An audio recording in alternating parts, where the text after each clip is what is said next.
کہ ماں اپنے بچھڑے بیٹے کا اتنا انتظار نہیں کرتی جتنا پروردگار اپنے بگڑے ہوئے بندے کا انتظار فرماتے ہیں کہ یہ میرا بندہ کب میرے دروازے پر آئے گا۔ آپ سوچئے اللہ کے در سے اگر کوئی پیٹھ پھیر کے جائے تو آداب شاہانہ کا تقاضا تو یہ تھا کہ اس بندے کے پیٹھ میں پیچھے سے ایک لات لگوا دیتے اور ہمیشہ کے لیے دروازہ بند کرتے۔ وہ بدبخت، تم میرے دروازے سے پیٹھ پھیر کے گیا، یہ دروازہ میں نے ہمیشہ کے لیے بند کر دیا۔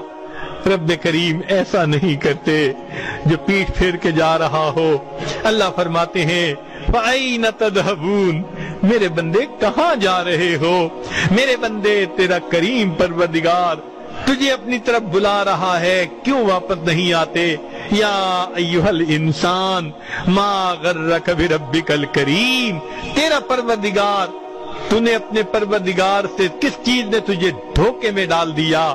تو جب رب کریم پیٹھ پھیر کے جانے والے کا اتنا احساس فرماتے ہیں تو جو توجہ کر کے رخ کر کے اللہ کے در کی طرف آ رہا ہوگا، اللہ رب العزت پھر اس کا کیسے استقبال فرمائیں گے؟ اس لیے فرمایا جب گناہگار بندہ آتا ہے ایک بالشت آتا ہے، میری رحمت دو بالشت جاتی ہے۔ وَإِنْ أَتَانِي يَمْشِي أَتَيْتُهُ هَرْوَلًا، میرا بندہ چل کے میری طرف آتا ہے، میری رحمت اس کی طرف دوڑ کے جا رہی ہوتی ہے۔ کہ پروردگار اتنا کریم ہو، اتنا مہربان ہو، ہم آج کی محفل میں اس سے فائدہ اٹھائیں، اس کی رحمتوں سے، اپنے پچھلے گناہوں سے توبہ کریں۔ رب کریم ہمارے سب گناہوں کو معاف فرما دیجئے اور ہمیں آئندہ معصیت کی ذلت سے بچا لیجئے۔ وآخر دعوانا ان الحمد للہ رب العالمین۔